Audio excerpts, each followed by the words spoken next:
Atos, capítulo 4, versículo 12.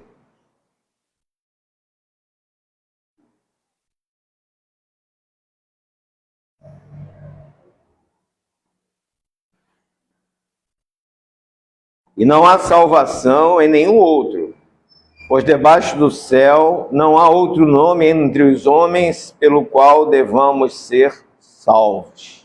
Que Deus abençoe a palavra lida em nossos corações. Podeis assentar, irmãos. Só existe um Salvador no mundo. Não existe outro. Esse Salvador é Jesus Cristo.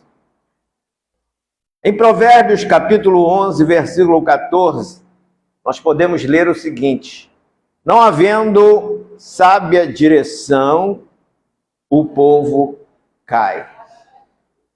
Eu poderia dizer que não havendo sábia escolha, o povo cai. Nós temos que escolher aonde nós vamos morar na eternidade. Só podemos saber isso através das Escrituras Sagradas. Começo a mensagem de hoje com o seguinte texto de Joseph Caril. A maior coisa que podemos desejar, além da glória de Deus, é a nossa própria salvação. E a coisa mais agradável que podemos desejar é a segurança desta salvação. Todos os crentes desfrutarão do céu quando deixarem este mundo. Porém, alguns crentes desfrutam do céu já aqui na terra, enquanto estão vivos e vivem uma vida de comunhão com o Senhor. Lendo o livro de Rachel H. Hobbs, Os Fundamentos da Nossa Fé, encontro os seguintes ensinos da Bíblia sobre o céu. O vocábulo hebraico para céu é Shamaim, que significa coisas elevadas. Os hebreus pensavam numa pluralidade de céus. A literatura judaica ulterior falava de 7 céus, sendo o mais alto deles Aravot, o lugar em que está sentado o trono de Deus. Nos outros céus moram vários seres sobre-humanos, com o segundo céu como habitação dos maus espíritos e anjos que aguardam julgamento. O apóstolo Paulo, escrevendo aos Efésios, capítulo 6, versículo 12, assim se expressa: porque não temos que lutar contra carne e sangue, mas sim contra os principados, contra as potestades, contra os príncipes das trevas deste século, contra as hostes espirituais da maldade nos lugares celestiais. É provável que o terceiro céu seja o paraíso, pois o apóstolo Paulo deixa claro que foi arrebatado até o terceiro céu, conforme se lê em 2 Coríntios, capítulo 12, versículos de 2 a 4. O vocábulo grego para céu é Uranus, que tem 3 significados. Primeiro, o firmamento, os céus aéreos, onde vemos os pássaros e as nuvens. Em Lucas, capítulo 4, versículo 25, nós podemos ver a falácia sobre este céu. Em verdade vos digo que muitas viúvas existiam em Israel nos dias de Elias, quando o céu, este céu das nuvens, se cerrou por 3 anos e 6 meses, de sorte que em toda a terra houve grande fome. O segundo céu são os céus estrelados, de acordo com o sermão escatológico de Jesus. Ora, naqueles dias, depois daquela aflição, o sol se escurecerá e a lua não dará sua luz. E as estrelas cairão do céu e as forças que estão nos céus serão abaladas. Marcos, capítulo 13, versos 24 a 25. Terceiro céu o céu superior, onde mora o Altíssimo. Em Mateus capítulo 5, versículos 34 a 35, está escrito: eu, porém, vos digo, que de maneira nenhuma jureis, nem pelo céu, porque é o trono de Deus, nem pela terra, que é o escabelo ou estrado dos seus pés, nem por Jerusalém. João, na ilha de Pátimos, em visão, viu o trono de Deus no céu. Apocalipse, capítulo 1, neste terceiro céu. Os ensinos da Bíblia acerca do céu são discretos. A Bíblia não nos conta tudo quanto queremos saber a respeito daquele lugar, mas nos diz tudo aquilo que precisamos conhecer. Ela não tem palavras que descrevam sua glória. A linguagem que ela para isso emprega é grandemente simbólica, de modo que ficamos cientes de que a realidade vai muito mais além daqueles símbolos, como ruas de ouro e fontes de águas vivas, como nós podemos encontrar no livro de Apocalipse. Externamente, o céu é um lugar e não meramente um estado. Jesus disse: vou preparar-vos lugar. Evangelho de João, capítulo 14, versículo 2. Se ele vai preparar o lugar para nós morarmos, é porque o céu é um lugar, mas também é um estado, claro, que só vai ao céu aquele que estiver em condições espirituais favoráveis para tal desiderato. É claro que o céu não é aqui na terra, pois se assim o fosse, seria povoado tanto por bons como por maus. Além do mais, quando Jesus foi elevado aos céus, 2 varões vestidos de branco apareceram e disseram: varões galileus, por que estáis olhando para as alturas? Este Jesus que dentre vós foi assunto ao céu, virá do modo como o vistes subir. Então ele foi assunto ao céu, subiu ao céu, porque o céu está acima de nós nas alturas. O apóstolo Paulo, escrevendo aos Filipenses, confirma que a nossa pátria está nos céus, de onde também aguardamos o Salvador, Senhor Jesus Cristo. Filipenses, capítulo 3, versículo 20. Seguindo a mesma linha de raciocínio, se o céu não é aqui neste mundo, o inferno também não o é. Pois, utilizando o mesmo raciocínio, a Bíblia descreve o inferno como um lugar de punição dos ímpios. Ora, neste mundo há muitos servos de Deus que aguardam o tempo determinado por ele para entrar nos céus. Outrosim, também muitos ímpios parecem viver até bem nesse planeta, considerando que a terra é habitada tanto por ímpios como por pecadores. Assim, ambos os grupos, tanto perdidos como salvos, aguardam o dia em que o Senhor determinar para o seu juízo. Aqueles que foram lavados no sangue de Jesus Cristo, justificados pela morte de Jesus na cruz, aguardam pacientemente aquele momento em que o Senhor receberá esse grupo lá no céu e assim dará condições dele viver eternamente numa vida de felicidade plena. Por essa razão, porque existem 2 grupos aqui na terra, o grupo dos salvos e o grupo dos perdidos, nós temos que pregar o evangelho para os perdidos. E só há razão para a igreja existir justamente porque existe grupo de perdidos na terra. Porque se todos fossem salvos, não precisaria existir igreja.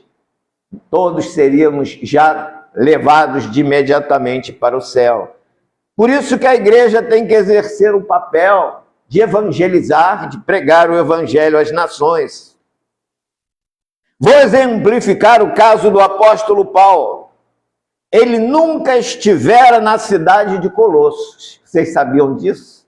Paulo escreveu aos Colossenses sem ter fundado aquela igreja, ele nunca esteve lá, nem pregar ali em ocasião alguma. Ele jamais havia orado com os sacerdotes daquela cidade, nem se reunido com eles para momentos de comunhão nas coisas de Deus. No entanto, quando Paulo ouviu sobre a dificuldade que existia naquela igreja, os problemas ali que reinavam naquele lugar, sentiu-se profundamente preocupado e escreveu a epístola aos Colossenses, expressando a sua preocupação com aqueles crentes que congregavam naquela cidade. Alguns crentes de Colossos poderiam ser tentados a dizer a Paulo: não se intrometa aqui. Aquela igreja não tinha qualquer ligação com o apóstolo. Por outro lado, nas igrejas fundadas por ele, já havia problemas suficientes para mantê-lo ocupado. Esse tipo de atitude seria inaceitável para o grande apóstolo, a julgar pelas palavras por ele ditas. Além das coisas exteriores, Paulo disse isso. Além das coisas ou perseguições exteriores, ao que pesa sobre mim diariamente a preocupação com todas as igrejas de Deus. 2 Coríntios, capítulo 11, versículo 28. Paulo estava lutando pelo reino de Deus. Ele não levava só a bandeira de uma igreja específica, mas ele pregava o evangelho de Cristo e ele queria alcançar o máximo de pessoas possíveis. Essa preocupação marca a distinção entre o verdadeiro servo de Deus e o pregador de carreira, ou o que é pior, o falso obreiro de Deus, o falso pastor. O problema da igreja de Colossenses era a falsa doutrina que ali era ensinada. Tal heresia ali presente foi positivamente combatida por meio da exaltação do nome de Jesus Cristo pelo apóstolo Paulo. No tocante a outra igreja bem familiar a Paulo, a igreja de Corinto, vemos outro problema sério. Paulo repreende e exorta aquela igreja nos seguintes termos: geralmente, se ouve que há entre vós imoralidade tal como nem mesmo entre os gentios, isto é, haver quem se atreva a possuir a mulher do seu próprio pai. 1 Coríntios, capítulo 5, versículo 1. Paulo ficou perplexo, e essa perplexidade se devia ao fato de que os irmãos que ali congregavam toleravam tal prática como um símbolo de honra, como uma espécie de tolerância ou aplicação de um amor que excede todo entendimento. Ora, a igreja havia distorcido de tal modo o significado de amor que se orgulhava de aceitar as pessoas. Paulo, indignado com a postura da igreja em aceitar pecado tão grave, desabafa: andais vós ensoberbecidos e não chegastes a lamentar? Não é boa a vossa jactância, pois não foi tirado do meio de vós quem tamanho ultraje praticou. 1 Coríntios, capítulo 5, versículo 2. Preciso saber até onde vai o limite do amor. O amor se tolera quando uma pessoa comete uma falha que não seja uma falha pública e uma falha que comprometa a vida e a idoneidade moral da igreja. Porque se houver tal comprometimento, tem que haver punição. Porque uma fruta estragada, uma fruteira, ela vai estragar as outras. Então é necessário haver disciplina, e não havia por ocasião daquele problema de incesto ali naquela igreja. Algumas associações de cristãos professam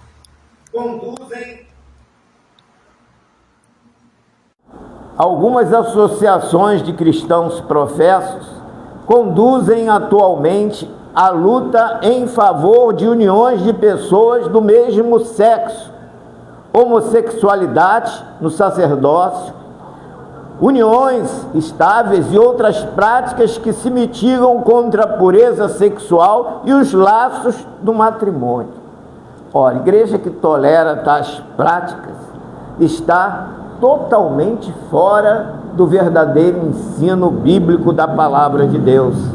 Certamente isso evocaria a justa indignação de Paulo se vivo estivesse hoje. A igreja não é um clube de voluntários formados de pessoas de qualquer convicção ou comportamento. Uma entidade sem caráter, pronta a aceitar qualquer pessoa que deseja se unir no regozijo e excitação. É uma sociedade séria que possui limites e regras. É para aqueles que foram vivificados por Deus confessarem esta mudança publicamente por meio do batismo e estão comprometidos em andar em obediência e arrependimento todos os dias de suas vidas. O crente que é filiado a uma igreja, ele não tem liberdade de fazer o que ele deseja fazer. A vida dele tem que ser firmada no ensino da palavra de Deus, deve ser norteada nos ensinamentos de Jesus Cristo e dos apóstolos. A igreja é uma união repleta de amor, não apenas sentimentalismo. O verdadeiro amor exige santidade. Romanos capítulo 6, versículos 1 a 2, está escrito: diremos, pois, permaneceremos no pecado para que seja a graça mais abundante? De modo nenhum. Como viveremos ainda no pecado nós, os que para ele morremos? Mas não diferentes das igrejas neotestamentárias, nossas igrejas de hoje estão infestadas de problemas. Às vezes, os problemas são causados por falsas doutrinas, às vezes por mundanismo e frequentemente por conflitos de personalidades. A pessoa tem um jeito de ser, vou ser assim, não vou mudar, não adianta, tem que ser o que ele quer. Não importa qual seja a causa, os problemas precisam ser encarados e expostos. Exaltar a Cristo foi a resposta de Paulo aos problemas de Colossos e de Corinto. Ao escrever aos Coríntios e principalmente aos Colossenses, Paulo não se furtou a oportunidade de falar das belezas de Cristo, do seu amor aos crentes e a toda a humanidade. Crentes também precisam ouvir o Evangelho e os pastores têm que pregá-lo com regularidade. Daniel Webster, o renomado intelectual estadista, senador norte-americano, foi um dia interpelado por um amigo íntimo e colega do Congresso por que razão não costumava assistir aos serviços religiosos celebrados com pompa na importante Catedral de Washington, onde pontificavam brilhantes homens de oratória, preferindo, ao contrário, assisti-los em modestas capelas da zona rural. Bem, eu lhe explicarei, disse Webster. Em Washington, os famosos oradores pregam para o estadista e político Daniel Webster, enquanto nos templos simples das regiões campestres, nos quais, de um modo geral, não sou conhecido, os pastores pregam para Daniel, o pecador. Sabemos que somente o Evangelho pode salvar pecadores perdidos, mas também sabemos que somente o Evangelho pode restaurar crentes errados e aprofundar nos crentes comprometidos com amor pelo Salvador, que é Jesus Cristo. O calor do Evangelho é a ferramenta mais capaz de tornar os crentes mais úteis na vida da igreja. Quer sejamos salvos há 2 semanas ou há 20 anos, Todos precisamos ouvir regularmente a mensagem da cruz, da graça e do amor de Deus, em que por meio de Jesus Cristo chegou até nós. Precisamos do Evangelho porque todas as outras coisas da vida cristã resultam e dependem dele para obter fidelidade, felicidade e frescor. Por que não existe nada mais emocionante para um crente do que ouvir o Evangelho sendo pregado no poder do Espírito Santo? Essa pregação enternece o coração do crente e o estimula em sua alma. Leva-o a desejar, se fosse possível, ser convertido novamente. Por outro lado, não podemos olvidar que o rebanho terreno de Deus é constituído de lobos, ovelhas e bodes. E qualquer lobo ou bode pode vir a transformar-se numa ovelha. Mas para que isso ocorra, é mister que os pastores preguem o Evangelho puro, que é o poder de Deus para a salvação de todo aquele que crê. Infelizmente, alguns dos pastores falam de dinheiro, de prosperidade, de cura do corpo, de conquistas materiais. Falam de sucesso na vida sentimental e profissional, mas esquecem ou pouco falam das mazelas do pecado e das transformações que o Evangelho opera na vida dos crentes e dos perdidos. Certa vez um pastor conhecido pela sua avareza entrou em uma loja de roupas e depois de experimentar vários ternos, escolheu finalmente um de sua preferência. Passou em seguida a barganhar com o vendedor o preço afixado na etiqueta, com os métodos que usara para pechinchar, não surtindo efeito, convencessem o dono da loja. Ele tentou então um argumento de fundo emocional. Meu amigo, o senhor precisa saber que eu sou um pobre pregador. Sim, eu sei, retrucou o vendedor, já ouvi o senhor pregando várias vezes. Precisamos de sermões inteiros, repletos do Evangelho de Jesus. E nós, como pastores ou como crentes, precisamos ser justos com as pessoas, não explorá-las de jeito algum, mas reconhecer também suas necessidades. Às vezes o crente quer se valer da condição de que ele ostenta para tentar barganhar e querer preços injustos em relação aos outros preços que há no mercado. Nós temos que ser justos com as pessoas não crentes e também com os crentes. Charles Spurgeon disse aos pregadores em certa ocasião: vocês precisam ter um desejo autêntico pelo bem das pessoas, se desejam ter grande influência sobre elas. Um pregador não fará menor bem às pessoas crentes ou não crentes, se não falar a elas sobre Jesus. É comum ver-se hoje um cristianismo que está sendo pregado por muitas igrejas que não transforma pessoas. Pelo contrário, está sendo transformado por elas. É o mundo transformando igrejas, ao invés das igrejas transformarem o mundo. Não está elevando o nível moral da sociedade. Está descendo a nível da própria sociedade, congratulando-se com o fato de que conseguiu uma vitória, porque a sociedade está sorrindo, está enchendo os templos. Enquanto o cristianismo aceita sua própria rendição, palavras ditas por A.W. Tozer.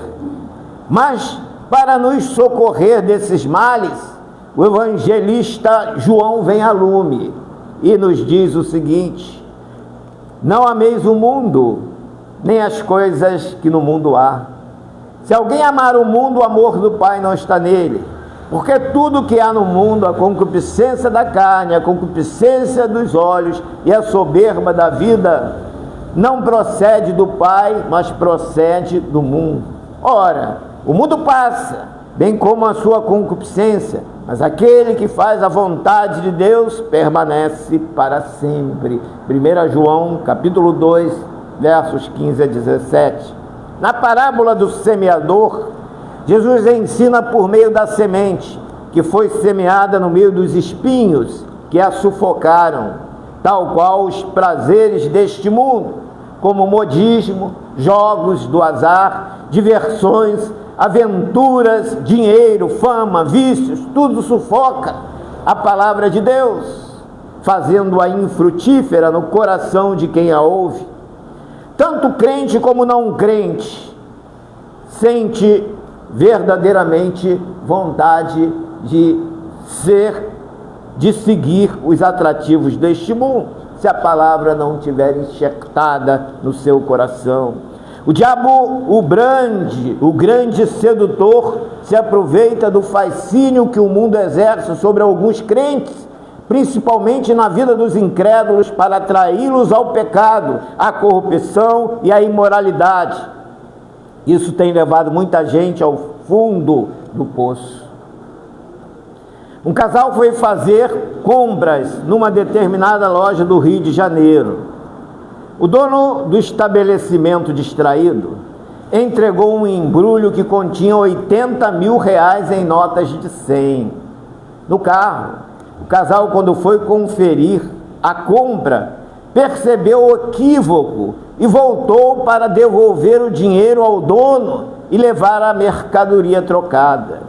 O dono do estabelecimento ficou sensibilizado com a honestidade e a prova de caráter apresentada pelo referido casal, que resolveu tornar público aquele gesto de altruísmo, tão raro em nossos dias.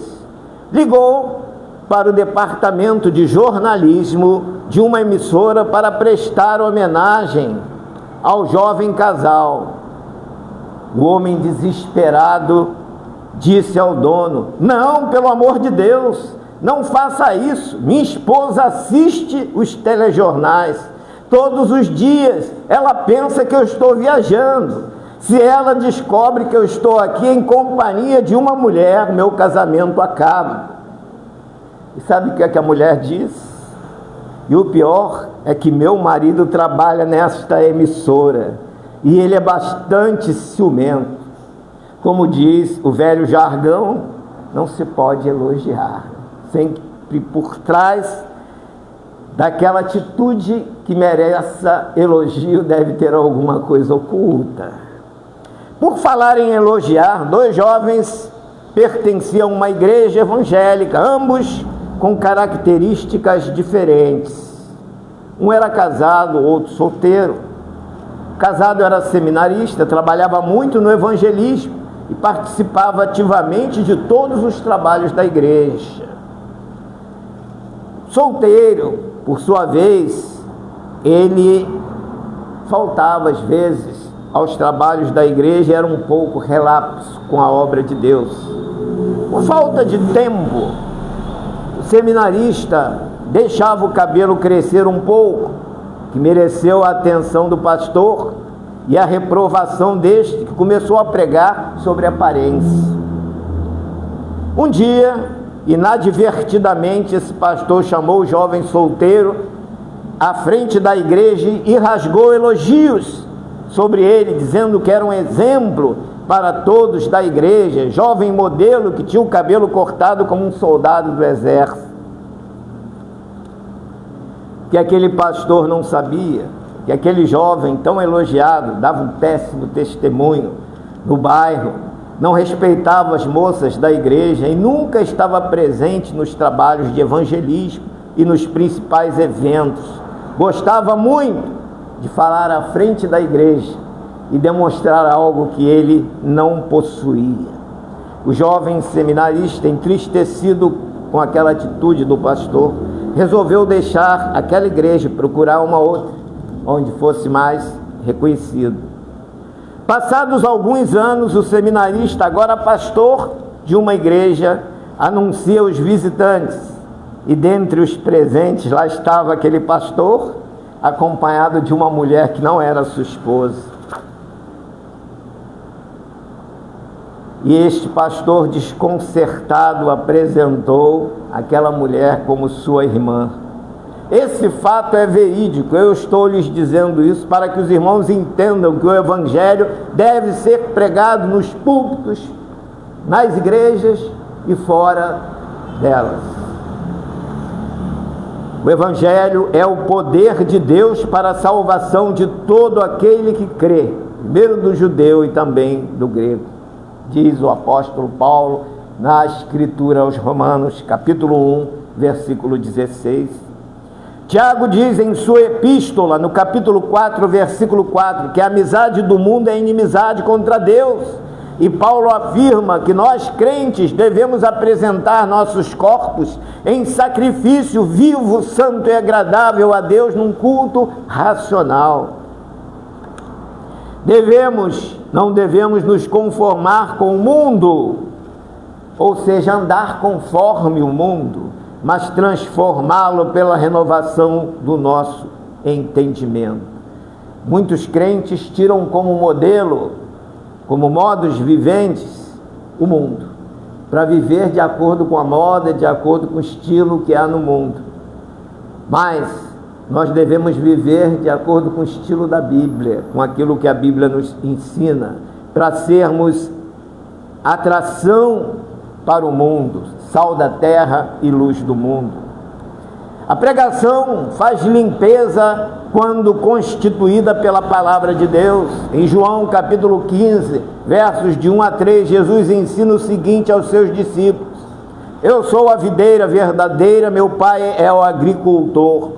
Todo ramo que estando em mim não der fruto, ele o corta, e todo que dá fruto limpa, para que produza mais frutos ainda. Vós já estáis limpos pela palavra que vos tenho falado. Paulo diz que a igreja foi santificada por Cristo e purificada por meio da lavagem da palavra, da água, pela palavra de Deus. Efésios capítulo 5, versos 25 a 26. Não devemos ficar indiferentes ao que ouvimos do púlpito quando se prega a palavra de Deus. William Shicker disse que a indiferença no cristianismo é o primeiro passo rumo à apostasia deste cristianismo. C.J. Marney afirmou que um pastor é o meio vital da graça para a sua igreja e aos que ele serve. Já John Flavel conclui: as Escrituras nos ensinam a melhorar forma de viver, a forma mais nobre de sofrer e a forma mais confortável de morrer. A maneira como lidamos com a palavra de Deus é que determinará para onde iremos depois de mortos. A Bíblia diz: nenhuma condenação há para os que estão em Cristo Jesus. Estar em Cristo é andar na luz, como diz o apóstolo João: se andarmos na luz, como Ele na luz está, temos comunhão com Ele. O sangue de Jesus Cristo nos purifica de todo pecado. 1 João, capítulo 1, versículo 7. Há quem pense que está na luz, mas bebe, fuma, joga, adultera, adora imagens, consulta espírito adivinhante, se prostitui, se corrompe. A lista é longa. Estar na luz é nascer do Espírito, é ser uma nova criatura, comprometida com a obra de Deus, de acordo com o ensino bíblico. O manual único de fé e prática para nossas vidas é a palavra de Deus.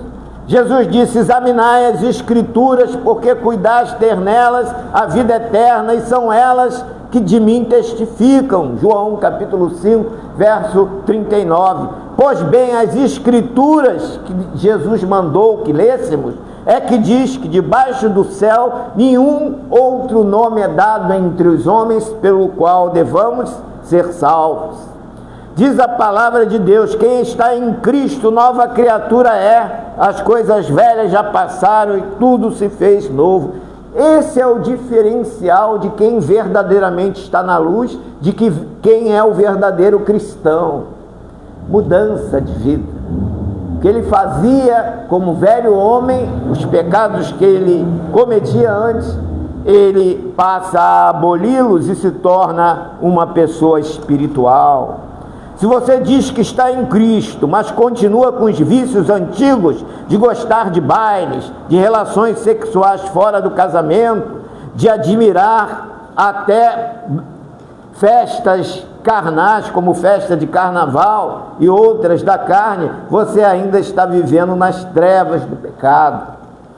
João disse: se dissermos que temos comunhão com Ele e andarmos nas trevas, mentimos e não praticamos a verdade.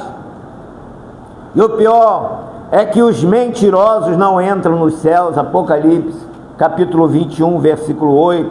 A Bíblia diz que quem crê em Jesus não é condenado, mas quem não crê já está condenado. E o julgamento é este: a luz veio ao mundo, e os homens amaram mais as trevas em lugar da luz, pois suas obras eram más. João, capítulo 3, versos 18 a 19. A única luz que ilumina a nossa alma é a luz de Jesus. Quem morre com Jesus, iluminado por Ele, não precisa de acender velas, pois Ele é a luz do mundo. Não precisa de missa, pois a Bíblia diz que nenhuma condenação há para os que estão em Cristo Jesus, que não andam segundo a carne, mas segundo o Espírito. Não precisa de religião nem de boas obras para se salvar, porque nada debaixo do céu, além de Jesus, para nos dar a salvação. Jesus mandou a igreja dos crentes pregar a todas as religiões do mundo o evangelho que salva o homem de ir para o inferno. Ide por todo o mundo, pregai o evangelho a toda criatura. Essa é a mensagem que Jesus mandou à igreja, que somos nós, pregar. Quem crer e for batizado será salvo, quem não crer está condenado.